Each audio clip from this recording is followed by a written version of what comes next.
आवाम के सामने मैं पाकिस्तान तहरीक इंसाफ का मौक़िफ़ रखना चाहता हूँ ईरान पे। हमने पार्लियामेंट में भी ज़िक्र किया है, खान साहब ने भी इसका ज़िक्र किया है। पाकिस्तान तहरीक इंसाफ का हमेशा से मौक़िफ़ वो रहा है जो 70 साल से पाकिस्तान मुल्क का एक फ़ॉरेन पॉलिसी है।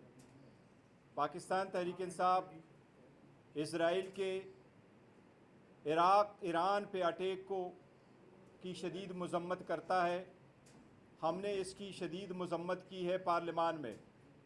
हमने दो टोक अल्फाज में कहा है कि निगोसिएशन जारी थी। ये ईरान का अंदरूनी मामला था इंटरनेशनल कम्युनिटी के साथ। 5 मीटिंग्स ऑलरेडी हो चुकी थी। ईरान के न्यूक्लियर पावर्स पे इंटरनेशनल कम्युनिटी के कुछ कंसर्न ज़रूर थे, जिन पे 5 मीटिंग्स ईरान की मर्ज़ी के साथ हो चुकी थी। छठी मीटिंग अभी होनी थी, जिसकी इंटरनेशनल कम्युनिटी इंतज़ार कर रही थी। इज़राइल ने ईरान के टेरिटोरियल इंटेग्रिटी को और सॉवरेनिटी को वायलेट करते हुए, इंटरनेशनल लॉ को वायलेट करते हुए अनप्रोवोक ईरान पे अटैक किया है, जिसकी पूरी दुनिया और हम मज़म्मत करते हैं। ईरान का हक़ है कि वह अपना दिफा करे। अपने दिफा में ईरान जैसे चाहे अपने पावर को एक्सरसाइज करे।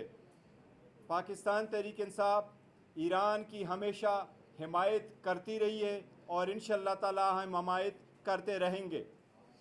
हम इंटरनेशनल कम्युनिटी से ये दरख्वास्त करेंगे, मुस्लिम दुनिया से दरख्वास्त करेंगे कि आप यूएन सिक्योरिटी काउंसिल की इंटरवेंशन करें, आप ओआईसी कॉन्फ्रेंस बुलाएं, आप अरब लीग की कॉन्फ्रेंस बुलाएं, इसके एस्केलेशन को रोकें और जितनी जल्दी हो सकता है इसकी सीज़ फायर कराएं। लेकिन जहाँ तक ईरान का ताल्लुक़ है, पाकिस्तान तहरीक इंसाफ, पाकिस्तान के अवाम और हम उम्मीद करते हैं पाकिस्तान इटसेल्फ इंशाअल्लाह ताला ईरान के शाना बशाना इसकी दिफा के हक़ में हमेशा होगा इंशाअल्लाह ताला। बिस्मिल्लाहिर्रहमानिर्रहीम। इसराइल ने जो जहरीत की है, तमाम बैनुल-अक़वामी क़वानीन की खिलाफ वर्जी की है, यूनाइटेड नेशन के जो कवानीन है, लॉ है, चाहे उसकी खिलाफ वर्जी की है और उसको हक़ नहीं पहुँचता। उसको किसने इख्तियार दिया कि वो ख़ुद फ़ैसला करे कि फ़लाँ मुल्क जो है वो एटमी बम बना रहा है और उसके बाद उस पर अटैक शुरू कर दे, जबकि IAEA का बाकायदा उन्होंने अनाउंस किया है और आज भी कहा है उन्होंने कि ईरान एटम बम नहीं बना रहा। तो आप फ़र्ज़ करते हैं जैसे इंडिया अभी पहलगाम में एक वाक़या होता है और वो कहते हैं ये पाकिस्तान ने कराया है, फिर ख़ुद ही फैसला करता है पाकिस्तान पे हमला करना। ये टोटली हमाकत है, गैर इंसानी, गैर अखलाकी और गैर कानूनी इक़दाम है। और फिर आपने उधर से मुज़ाकरात कर रहे हैं और मुज़ाकरात हो रहे हैं और आप धोखे में अटैक कर देते हैं। ये मेरे ख़्याल में आप यकीन कर लें, इसराइल को अगर आप देखें ना, उसकी कोई डेप्थ है ना कोई बैक है, वो अकेले नहीं लड़ सकता, नहीं हमला कर सकता। अभी जब उसने अटैक किया तो ये ग्रीन सिग्नल मिला है उसको अमेरिका की और यूरोप की तरफ से, ताकि वो अटैक करे और बहाना तलाश करे, जंग शुरू कर दे। तो ये उन्होंने जुल्म किया है, ज़्यादती की है और अवाम, ईरान के अवाम खड़े हैं उसके मुकाबले में। देखें बहुत सी चीज़ें यहाँ के लोग नहीं जानते। मैं चूँकि वहाँ 20 साल पढ़ा हूँ, उनका सारे का सारा डिफेंस सिस्टम अपना है, ख़ुद बनाया है। उनके मिज़ाइल उनके अपने हैं, हर चीज़ उनकी अपनी है, उनसे ये कोई चीज़ छीन नहीं सकता। इमाम खुमैनी का, आयतुल्लाह खामनई का फतवा है केमिकल वेपन बनाना हराम है, हम नहीं बनाएंगे। एटम बम बनाना हराम है, हम नहीं बनाएंगे। डिफेंस स्ट्रेटजी के अंदर ये दोनों चीज़ें नहीं हो सकती, क्योंकि इनके ज़रिए जंग नहीं लड़ी जाती, जुल्म किया जाता है और बेगुनाहों को कत्लेआम किया जाता है, बच्चे औरतें मार दी जाते हैं, एनवायरमेंटल कितने प्रॉब्लम खड़े होते हैं। खुदा ने इस चीज़ की इजाज़त नहीं दी आपको कि आप आएँ और हर चीज़ तबाह बर्बाद कर दें, लिहाजा वो नहीं बना रहे। खुद ओबामा ने भी जब प्रेसिडेंट था उसने कहा कि आयतुल्लाह खामनई का और इमाम खुमैनी का फतवा है कि एटम बम हम नहीं बनाएंगे। ये सारे खुद कहते रहे, लेकिन बहाना तलाश कर रहे हैं। क्यों? उन्हें ऐसा मुल्क कबूल नहीं है इस खित्ते के अंदर जो अपने फैसले खुद करे, जो IMF का मकरूज़ नहीं है, जो वर्ल्ड बैंक का मकरूज़ नहीं है। 46 साल होने वाले हैं उसके ऊपर पाबंदियाँ हैं, लेकिन वो तरक्की कर रहे हैं, आगे बढ़ रहा है। लिहाजा उनको बर्दाश्त नहीं था ये। लिहाजा एक ग्रेटर इसराइल उस वक्त तक नहीं बन सकता जब तक ईरान की दीवार बीच में से ना गिराई जाए। आप एक किताब है, मैंने उस दिन भी कहा है कि डेनिस लेवी इप्कन की किताब है, एवी लिपकन की किताब है, रिटर्न टू मक्का, पढ़ें। और फिर नेतन्याहू तो साफ कह रहा है कि मैं नया मिडल ईस्ट बनाऊंगा, मैं मिडल ईस्ट का चेहरा चेंज कर दूंगा, ग्रेटर मिडल ईस्ट बनेगा। तो ये सारे का सारा आलमी कुव्वतों के ताउन से हो रहा है, क्योंकि शिफ्ट ऑफ पावर को कंट्रोल करना चाहते हैं, अपनी हेजमोनी को बाकी रखना चाहते हैं, चाइना को कंटेन करना चाहते हैं, और इस खित्ते के अंदर जितनी भी पावर है उनको कंट्रोल करना चाहते हैं। बाबुल मंदब से लेकर अपने हरमज तक सारे समुद्री रास्ते अपने कंट्रोल में करना चाहते हैं। ये जो ईरान पर हमला हुआ है, हकीकत में ईस्ट पर हमला हुआ है, पूरे एशिया पर हमला हुआ है, पूरे जहान इस्लाम पर हमला हुआ है, उम्मत मुस्लिमा पर हमला हुआ है। वो सब की नियाबत में लड़ रहे हैं। हम सब की जिम्मेदारी है उनको सपोर्ट करें। जैसे पाकिस्तान के साथ जो लोग खड़े हुए हैं, जब पाकिस्तान पर अटैक हुआ, इसराइल इंडिया के साथ था, अमेरिका भी इंडिया के साथ था, चुप थे। जब देखा कि आगे कुछ नहीं कर सकते, तो नाकाम हो रहे हैं, तो फ़ौरन आगे जी सीज़ फायर कर लें। मेरे ख्याल में पाकिस्तान के अवाम का सेंटीमेंट, पाकिस्तान की अवाम कह रहा है इस वक्त मजलूमों के साथ है ज़ालिमों के मुकाबले में। दुनिया में सबसे ज़्यादा इसराइल जो एक ज़ालिम रजीम है, इलिजिटिमेट रजीम है, उसके खिलाफ और अमेरिका के खिलाफ पाकिस्तान के अवाम में नफरत पाई जाती है। और अल्हम्दुलिल्लाह पाकिस्तान के अवाम बहुत बाब से तो बहुत आगाह हैं, और हमारी हुकूमत ने भी जो यूनाइटेड नेशन के अंदर स्टैंड लिया है, आज जो यूनाइटेड नेशन सिक्योरिटी काउंसिल के अंदर उसका इजलास हो रहा है, वो पाकिस्तान, चीन और रूस के मुश्तरका डिमांड पर हो रहा है। तो हम इनको भी वेलकम करते हैं। जैसे पाकिस्तान पर जब अटैक हुआ था तो हम सारे इकट्ठे थे, ईरान पर भी जब अटैक हुआ तो हम सारे इकट्ठे हैं, पाकिस्तान के अवाम सब हम इकट्ठे हैं, क्योंकि हमें पता है कि ईरान के बाद किसकी बारी आनी है, पाकिस्तान की। वो छोटे छोटे मुल्क बनाना चाहता है, छोटे छोटे सिटीज़ की तरह कंट्री तकसीम करना चाहता है। लिहाजा इंशाअल्लाह अज़ीज़ ईरान की अवाम खड़ी है, वो दिलेर लोग हैं। पहले भी 8 साल उनके खिलाफ आलमी जंग थी, वो नहीं हारे, 1 इंच अपनी ज़मीन कब्जा नहीं करने दी। आज तो वो बहुत ताकतवर हैं, और इंशाअल्लाह अज़ीज़ मुझे उम्मीद है कि मज़लूम जीतेंगे, और आलमी इस्तिकबारी कुव्वतें जो ज़ालिम हैं, जो एटम बम मारती हैं, जो कातिल हैं, आप देख लें गुज़श्ता फर्स्ट वर्ल्ड वार से लेकर अभी तक इन्होंने करोड़ों इंसानों को, बेगुनाहों को कत्ल किया है और कर रहे हैं। गज़ा पे खामोश हैं, आज भी गज़ा पे उसने अटैक किया, इसराइल ने लोगों को मारा है। इसलिए ज़रूरत है कि जहान इस्लाम इकट्ठा हो, मुसलमान इकट्ठे हो, मुसलमान कंट्रीज इकट्ठे हों, ताकि इन फितनों का मुकाबला कर सकें। शुक्रिया। उमर साहब बिस्मिल्लाहिर्रहमानिर्रहीम। पाकिस्तान की ख़वातीन हज़रात, मैं बिल्कुल मुख्तसरन अपनी बात करूँगा। लामा साहब ने और बैरिस्टर गौहर साहब ने तफसीलन आपके सामने बातें रख दी हैं। आपको मैं याद दिलाना चाहता हूँ कि जो दूसरी गल्फ़ वॉर हुई थी, उस वक्त वेपन्स ऑफ मैस डिस्ट्रक्शन का शोशा बुश ने और ब्लेयर ने शुरू किया था, और उस मफरूज़े पे पूरे इराक़ को तबाह किया गया था और मशरक़ वस्ता के ऊपर अटैक किया गया था। और आप देख लें कि आज भी ख़ित्ता जो है 20 साल बाद, 25 साल बाद, वो अभी तक नहीं संभला। नंबर 1। नंबर 2, ईरान के ऊपर इजराइल का यूनिलैटरल अटैक, ये एक तशद्दुद था, ये एक टेरर अटैक था। मैं समझता हूँ जिस तरह की उनकी लीडरशिप को टारगेट किया गया था, और कई फ़ौजें जो होती हैं वो कभी कमांड कंट्रोल को, लीडरशिप को कोई टारगेट नहीं करता, क्योंकि जंगबंदी में और इन चीज़ों में लीडरशिप ही काम आती है। सो लिहाजा ये इजराइल का एक टेरर अटैक था। तीसरी अहम बात यह है कि इसको सुलझाने की तरफ जाना चाहिए, यहाँ पे अमन आना चाहिए। ख़ित्ता जो है ये बर्दाश्त नहीं कर सकता कि ये जंग और मज़ीद आगे बढ़े। मैं मुख्तसरन आपको एक बार फिर, वज़ीर-ए-आज़म इमरान खान साहब कहते हैं कि आप एक चीज़ दोहराते हैं तो उन लोगों के जहन में आती है। आपको मैं कई फिगर्स बता देता हूँ। दुनिया में ख़वातीन हज़रात इस वक्त जो तेल का ज़ख़ीरा है वो 1.2 अरब बैरल्स है तेल के।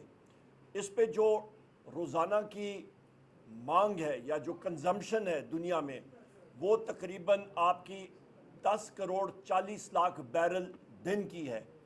जो आपकी पैदावार है तेल की, वो तकरीबन आपकी 8 crore 20 lakh barrel per day है। इस पे ईरान का हिस्सा 35 से 40 लाख बैरल पर डे है।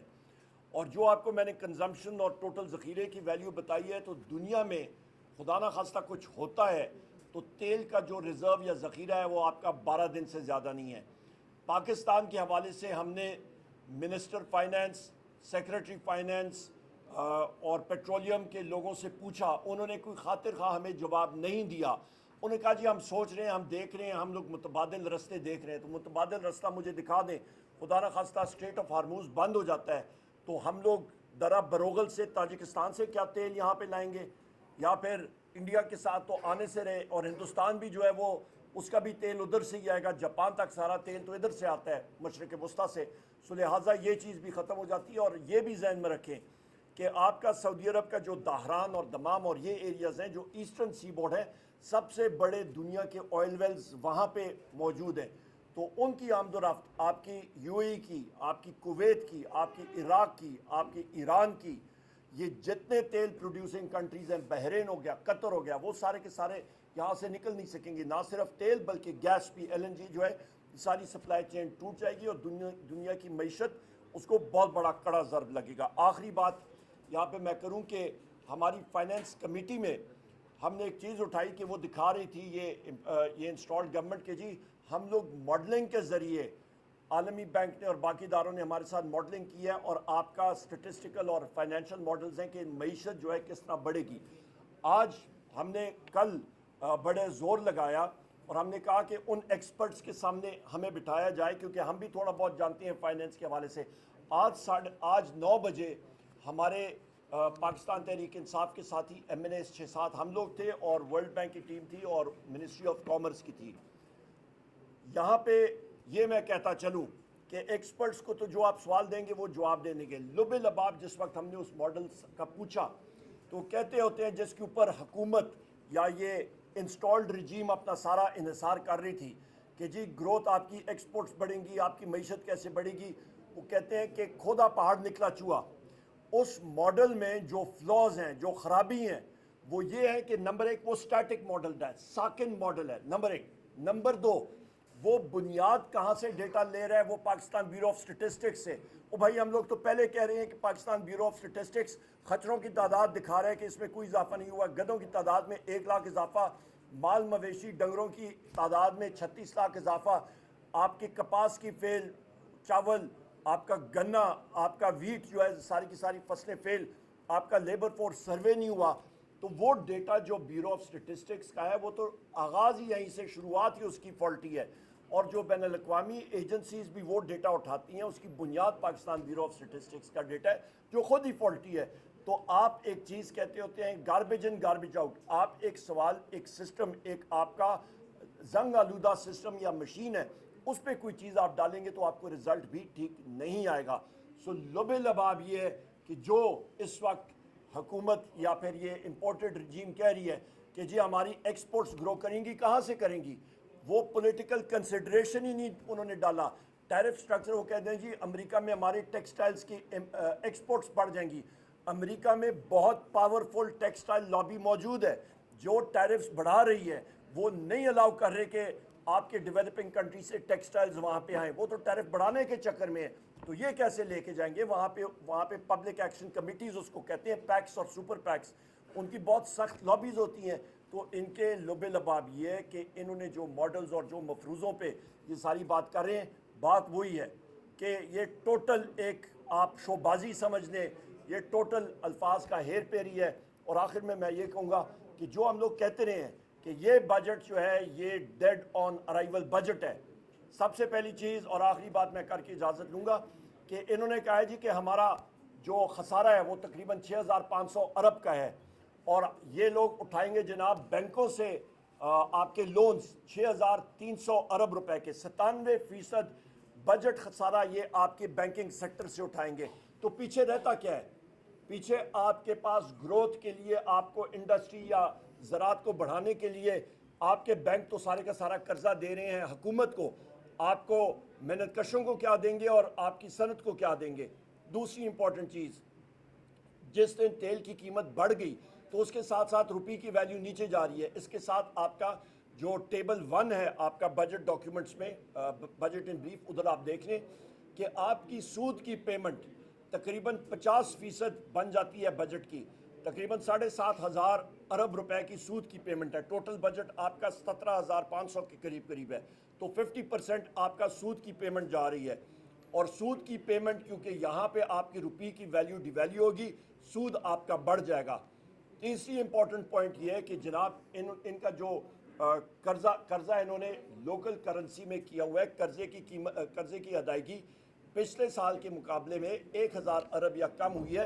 तो वो 1000 अरब जो कम हुई है, पैसा कम इन्होंने देना है, तो वो किधर इस्तेमाल कर रहे हैं? एक छोटा पोर्शन दिफा में गया, बाकी किधर जा रहे हैं? बाकी खवातीन हज़रात शाह खर्चियों में, डेवलपमेंट एक्सपेंडिचर में वो नहीं जा रहा। वो सेविंग आपके तरक्याती प्रोजेक्ट्स में नहीं जा रही।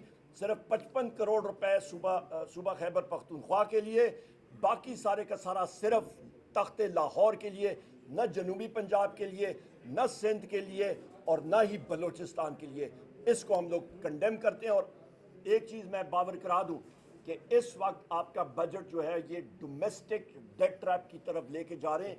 इस बजट में आपके बैंक के मालकान अरबपति नहीं, खरब और खरबपति बन रहे हैं, क्योंकि वो सारे का सारा कर्जा बैंक्स जो है वो दे रही हैं हुकूमत को। उनको फ़ायदा हो रहा है और किसी को फ़ायदा इस बजट में नहीं हो रहा। बहुत शुक्रिया। एक बात कहना चाहता हूँ, जैसे इन्होंने कहा है कि मिलिट्री लीडरशिप को मारना ये एक एक्ट ऑफ टेरर है। अभी वो डोनाल्ड ट्रंप भी कहता है और नेतन्याहू भी कहता है जी कि हम वहाँ की लीडरशिप आयतुल्लाह खामेनेई को हम मारेंगे, उनकी लीडरशिप को मारेंगे। ये टोटली बुखलाए हुए लोग हैं, डरे हुए लोग हैं कि आप एक बंदे को मार के तो सेकंड बंदा नहीं आ जाएगा। लेकिन ये बात, ये कहना खुद एक्ट ऑफ टेरर है। इससे पता चल रहा है कि ये जितने भी हैं, चाहे वो अमेरिका कह रहा है, डोनाल्ड ट्रंप कह रहा है, चाहे नेतन्याहू कहता है, जिसके वजीर कह रहे हैं, और फिर अभी नेतन्याहू के एक वजीर ने कहा है कि लोग नागाज़ाकी और हिरोशिमा को याद रखें, ईरान के अवाम, यानी हम उनको आइटम बम मारेंगे। ये इस तरह के थ्रेट्स दे रहा है और मेरे ख्याल में खामोशी, इस तरह के इक़दाम के मुकाबले में खामोश रहना भी जुर्म है। उनकी हौसला अफजाई हो रही है। और अगर इसराइल को ना रोका गया, चीज़ों को ना रोका गया, तो ये जंग इस पूरे खित्ते को लपेट में ले लेगी और तबाही और बर्बादी होगी। इसलिए ज़रूरी है कि इस तरह के इक़दाम को भी कंडेम करना चाहिए और इनकी क्या उसे कहते हैं कि इनको अकाउंटेबल बनाना चाहिए, ताकि इस तरह की हरकत आइंदा कोई भी ना कर सके। जब इराक के ऊपर हमला हुआ, लीबिया में हमला हुआ, और आपको मालूम है कि वहाँ पे भी वो ममालिक एटम बम नहीं बना रहे थे, बल्कि रिजीम चेंज की जंग थी। और अभी भी आपको मालूम है कि इराक जो ईरान के अंदर होने जा रहा है वो भी रिजीम चेंज है, वहाँ पे कोई कब्जे की कोशिश नहीं है। तो उस वक्त जब अरब स्प्रिंग थी तो ईरान क्यों खामोश रहा? क्यों सेक्टेरियन बेस के ऊपर ईरान की जो फॉरेन पॉलिसी है वो चलती है? और पाकिस्तान के अंदर भी जो लोग हैं, जो सियासतदान हैं, वो सेक्टेरियन बेस के ऊपर पाकिस्तान को क्यों इन जंगों में घसीटना चाहते हैं? पहली बात यह है कि ये ईरान का मसला है। नंबर 1, एक इस्लामी मुल्क पर हमला है और इलीजिटिमेट इलीगल हमला और अटैक है, इसकी मजम्मत करनी चाहिए। नंबर 2, मेरे ख्याल में आप हिस्ट्री से वाकिफ़ नहीं हैं, आपने पढ़ा नहीं है कि उन्होंने कभी भी इराक पर हमले की हमायत नहीं की, कभी लीबिया पर हमले की हमायत नहीं की। लीबिया पर नेटो फोर्सेस ने हमला किया था, किसने तायद की थी उसकी? कौन लोग साथ थे उससे? कहाँ के लिए अमेरिकन और नेटो के फोर्सेस के ज़्यादा हमला कर रहे थे? अरब स्प्रिंग का मसला है। उन्होंने हमेशा, मुझे याद है, अवामी जद्दोजहद को सपोर्ट करते हैं, जहाँ जो भी हुकूमत अवाम लेके हैं। ईरान में 40 साल से अमेरिका कोशिश कर रहा है कि वहाँ की हुकूमत चेंज करे, इनकलाब को शिकस्त नहीं दे सका, आइंदा भी हार जाएगा। ये मेरा आपको कॉल है, देख लेना इंशाल्लाह। थैंक यू जी, बहुत शुक्रिया। ये बताइएगा, हमने क्वेश्चन नहीं किया कौन आ गई?